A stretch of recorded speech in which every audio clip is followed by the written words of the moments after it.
काल दुपारी झालेल्या अवकाळी पावसामुळे मुंबईला मोठा तडाखा बसला। घाटकोपरमध्ये वादळी वाऱ्यामुळे एका पेट्रोल पंपावर महाकाय होर्डिंग्स कोसळलं। या अपघातात मृतांचा आकडा 14 वर गेलाय। घाटकोपरच्या राजावाडी रुग्णालयात 13 तर सयान रुग्णालयात उपचारादरम्यान एकाचा मृत्यू झाला अशी माहिती घाटकोपर पोलिसांनी दिली। 43 जणांवर अजूनही उपचार सुरू आहेत। यातील एकाची प्रकृती गंभीर आहे। दरम्यान 31 जणांना डिस्चार्ज देण्यात आलाय। आतापर्यंत 74 जणांना वाचवण्यात आल्याचं मुंबई महानगरपालिकेकडून सांगण्यात आलेलं आहे। अधिकचे अपडेट जाणून घ्यात अक्षय भाटकर आपल्या सोबत आहे। अक्षय, मृतांचा आकडा आता 14 वर गेल्याचं समजतंय।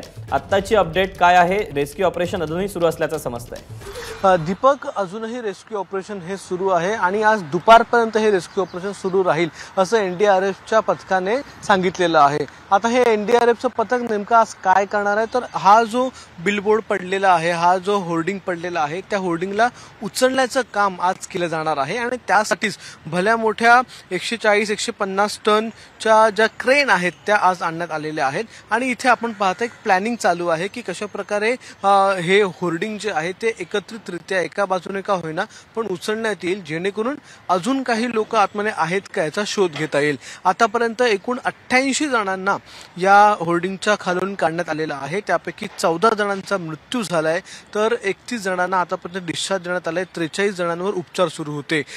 अजून काही लोक आतमध्ये आहेत असा अंदाज एनडीआरएफच्या पथकाचा आहे, कारण की काल 100 ते 110 जण आतमध्ये अडकल्याचा अंदाज वर्तवण्यात आला होता आणि त्यामुळेच अजूनही या ठिकाणी रेस्क्यू ऑपरेशन सुरू आहे। आणि एका बाजूने म्हणजे रस्त्याच्या बाजूने जी वाहनं होती त्या बाजूला काही ना काही सपोर्ट लावून हे होर्डिंग जे आहे ते वरती उचलण्यात आलं होतं आणि त्यामुळे त्या बाजूची जी वाहनं आहेत त्यामध्ये अडकलेल्या लोकांना बाहेर काढण्यात आलेलं आहे।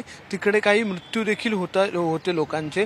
मात्र आता ही जी दुसरी जी बाजू आहे, या दुसऱ्या बाजूला जर आपण पाहिलं तर तिथे आता काहीतरी सपोर्ट लावून त्या ठिकाणचं होर्डिंग जे आहे ते वरती उचलण्याचं काम आता करण्यात येत आहे आणि त्या ठिकाणी देखील काही लोक आतमध्ये अडकल्याची शक्यता आहे आणि त्याचा शोध आता एनडीआरएफचं पथक घेत आहे। मात्र ज्या क्रेन आणलेल्या आहेत त्या क्रेनच्या सहाय्याने हे होर्डिंग उचलण्याचं काम हे काही वेळात सुरू होईल। एका बाजूला आपण बघतोय सीएनजीचा पंप या ठिकाणी आपल्याला दिसतोय, सीएनजी भरलेला या सगळ्या हे सगळे सिलेंडर या ठिकाणी आहेत आणि त्याच्या मागेच एक मोठी क्रेन आहे। अशाच प्रकारच्या आणखीन 3 ते 4 क्रेन ज्या आहेत त्या आणण्यात येत आहेत। 2 आधीच आलेल्या आहेत आणि त्यांच्या साहाय्याने हे होर्डिंग जे आहे ते उचलण्यात येईल। एक महत्त्वाची गोष्ट यामध्ये अशी आहे ती म्हणजे इथे गॅस कटरचा वापर करता येणार नाही। जे सगळ्यात फास्टेस्ट कटिंगचं मेथड जी आहे ती गॅस कटिंगची आहे, मात्र ती इकडे वापरता येणार नाही, कारण की या ठिकाणी हा पेट्रोलियम पदार्थ असू शकतात, या ठिकाणी लिकेज असू शकतं गॅसचं, सीएनजीचं, कोणत्याही ज्वलनशील पदार्थांचं। त्यामुळे या ठिकाणी गॅस कटरचा वापर करता येणार नाहीये।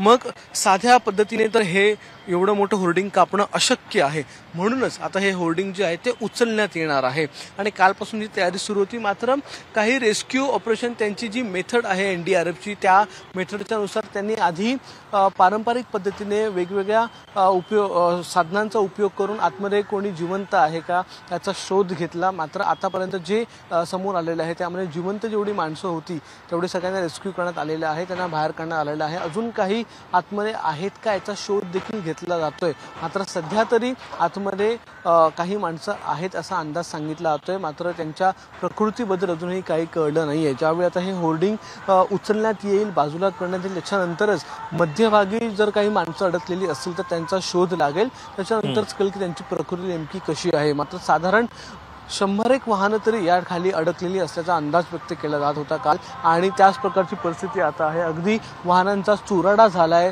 जमिनीला टच झालेली आहेत वाहनं एका प्रकारे आणि त्याच्यामुळे आपल्याला परिस्थितीचा अंदाज येईल की किती भीषण असा हा अपघात होता, किती भीषण परिस्थिती होती आणि त्या भीषण परिस्थितीमधून 14 जणांचा अखेर मृत्यू झालाय। आणि या परिस्थितीच्यामुळे म्हणजे ही ज्याच्यामुळे परिस्थिती निर्माण झाली त्या या बिलबोर्डच्या या होर्डिंगच्या मालकावर गुन्हा दाखल करण्यात आलेला आहे। पंतनगर पोलीस स्टेशन हे जे पेट्रोल पंप आहे ते पंतनगर पोलीस स्टेशनच्या हद्दीमध्ये येतं घाटकोपरमध्ये, त्याच पोलीस स्टेशनमध्ये गुन्हा दाखल करण्यात आलेला आहे। कलम 304 देखील त्यामध्ये लावण्यात आलेला आहे, जे सगळ्यात महत्त्वाचं कलम आहे। आणि आता हे जे या होर्डिंगचे जे मालक होते त्यांच्यावर गुन्हा दाखल करून आता पुढची चौकशी केली जाईल की नेमकं या होर्डिंगला परवानगी दिली कोणी होती, यामध्ये काही भ्रष्टाचार झाला होता का हे देखील शोधण्यात येईल, जसे की काल आरोप झाले। मात्र आता ही प्रोसेस सुरू झाली आता सध्या इतर जे रेस्क्यू ऑपरेशन आहे ते इथे करण्याचं काम सुरू आहे. दुपारपर्यंत हे ऑपरेशन पूर्ण होईल अशी शक्यता आहे. दीपक. अक्षय, धन्यवाद दिलेल्या सगळ्या सविस्तर माहितीबद्दल. एबीपी माझा, उघडा डोळे बघा नीट.